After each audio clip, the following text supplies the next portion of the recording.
अस्सलाम वालेकुम। आपके लिए नई किस्त लेकर हाजिर हुए हैं। मैं तुम्हारा। आइए शुरू करते हैं कि शेर दिल छत पे जाता है और क्या करता है। अरे कोई बात नहीं शेर दिल भाई, चले जाएं ऊपर। नौफिल फौरन एक तरफ हुआ। शेर दिल अंदर आया और तेज़ी से इनकी सीढ़ियाँ चढ़कर छत पर चढ़ा। दिल में दुआ मांग रहा था कि नौफिल पीछे ना आए। उनकी छत काफ़ी कुशादा थी। एक तरफ काट का बाढ़ का बार लगा हुआ था। शेर दिल ने वहाँ से एक मेज़ उठाकर अपनी छत वाली दीवार के साथ रखी और हाथ के दबाव से दीवार पर चढ़ा। बारिश की तेज़ी ने आंखों में धुंधी सी चढ़ा दी थी। वो त्याग से दूसरी तरफ उतरा और आंखों को मसल कर आगे बढ़ा। रचना सामने ही कोने में ज़मीन पर घुटनों में सर दिए बैठी नजर आई। वो तेज़ी से इसकी तरफ आया। रचना उठो, इधर से कब से बारिश में पड़ी हो? शेर दिल ने झुक कर ऊंची आवाज़ में कहा तो रचना ने चौंक कर सर उठाया। उठो बेवकूफ़ लड़की, नीचे चलो। शेर दिल ने हाथ बढ़ाने के बजाय सिर्फ ज़ुबान से काम चलाया। रचना अनसुनी करके बैठी रही। देखो रचना, मैं 10 तक गिनूंगा। तुम नीचे नहीं गई तो मुझे मजबूरन तुम्हें उठाकर लेके जाना पड़ेगा। शेर दिल की धमकी ने असर किया। वो बेचैन हुई। हाथ लगाया तो अच्छा नहीं होगा। फिर उंगली उठाकर वार्निंग दी। एक 2 3 4। शेर दिल ने गिनती शुरू की। 5 6 7 8। वो पैंट की जेबों में हाथ डाले खड़ा गिन रहा था। 9 और 10। ये रचना उछल कर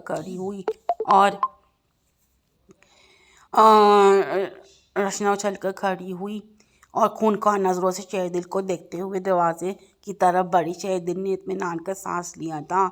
रचना तेज़ी से सीढ़ियाँ उतरी और कमरे में बंद हो गई। शेर दिल भी गीले कपड़े बदलने को अपने कमरे में आ गया। अगले दिन वो ऑफिस से घर आया तो बड़ी बी की पोती हस्बे आदत मौजूद थी,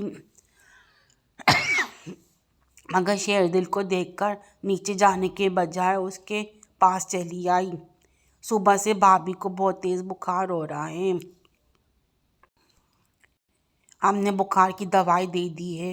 वो फिक्रमंदी से बात आकर नीचे चली गई तो शेर दिल बेउजलत कमरे में दाखिल हुआ। सामने ही बेड पर रचना निढाल सी लेटी हुई थी और सर्दी की बारिश के मज़े लो हो गई ना बीमार। वो गुस्से से बोलता करीब आया तो रचना खामोश रही। कितना बुखार है? शेर दिल ने पूछा। फिर तपाई पर रखकर थर्मामीटर को उठाकर देखा जिसका पारा 100 से आगे के हिस्से को छू रहा था। शेर दिल ने वहीं रखे टैबलेट्स के पत्ते उलट पुलट कर देखे। कुछ खाया है? फिर रचना के देखते चेहरे पर नज़र डाली। इधर खामोशी थी। 2 लफ्ज़ कहते क़यामत आती है। शेर दिल ने झिंझलाया। रचना कांसना शुरू हो गई। ये पानी पियो। इसके गिलास में पानी डालकर रचना को दिया। रचना ने 2 घूंट पीकर भरकर वापस रखा। डॉक्टर्स के पास चले। वो इसकी हालत देखकर बोला, इस तरह अपनी मैदे सर से बंदा और बीमार होता है। उठो, डॉक्टर को दिखा आते हैं। शेर दिल ने कुर्सी पर पड़ी रचना की चादर उठाकर इसे दी। इस बार वो बिला जेल हुज्जत आहिस्ता से उठी और चादर ओढ़कर खड़ी हुई। शेर दिल ने बाइक की चाबी हाथ में ली और दरवाजे का लॉक लगाया। वो आहिस्ता आहिस्ता सीढ़ियाँ उतर रही थी। डॉक्टर के पास लेके जा रहे हो दुल्हन को? बड़ी बी ने तख्त पर बैठे हाँक लगाई। जी। शेर दिल कहकर बैरूनी दरवाज़ा पार किया। अपना चेहरा अच्छी तरह छुपा लो। शेर दिल ने बाइक पर बैठते कहना को ज़रूरी ख्याल किया।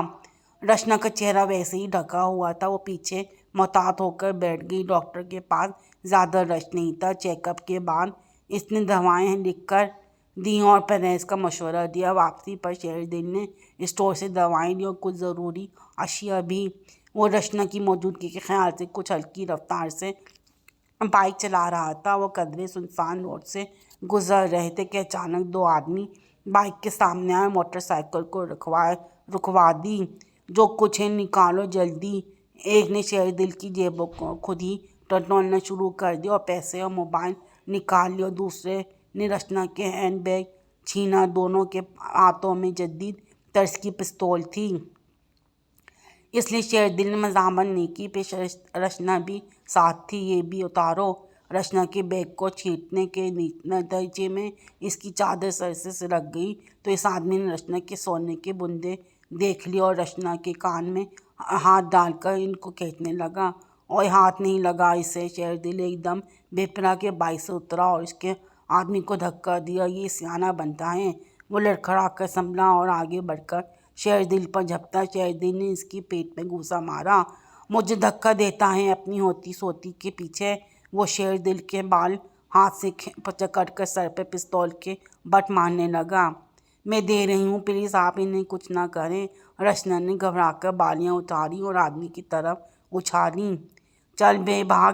دوسرے نے بالیاں کھینچ کر کے ساتھی کو بازو سے پکڑا اور دونوں رفو چکر ہو گئے۔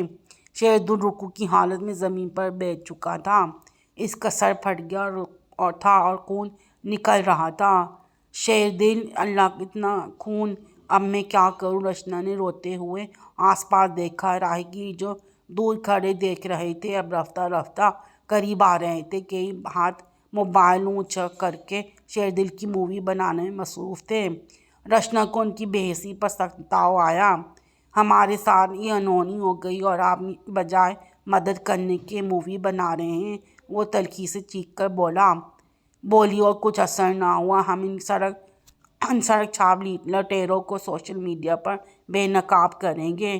میں ان کی ویڈیو بنا چکا ہوں میڈم۔ ایک نے آگے بڑھ کر اپنا کارنامہ بتایا۔ اس وقت ہمیں آپ کی اخلاقی مدد چاہیے۔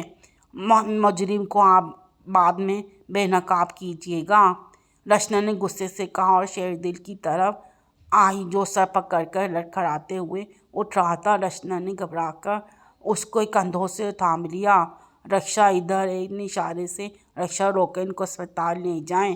دو بندوں نے آگے بڑھ کر شیردل کو رکشے میں بٹھایا۔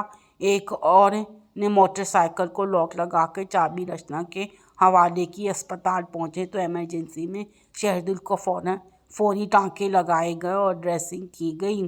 رشنا چہرے پہ ہاتھ میں گرا کر بیٹھی رہی۔ شیردل کی تکلیف اس کو اپنے دل میں محسوس ہو رہی تھی۔ شیردل نے ڈریسنگ کروا کر وہیں سے حماد کو فون کیا اور صورتحال بتایا۔ حماد کچھ ہی دیر میں ان کے پاس پہنچ گیا۔ یہ کیا کروا دیا یار؟ وہ رشنا کو سلام کر کے شیردل کو افسوس سے دیکھنے لگا۔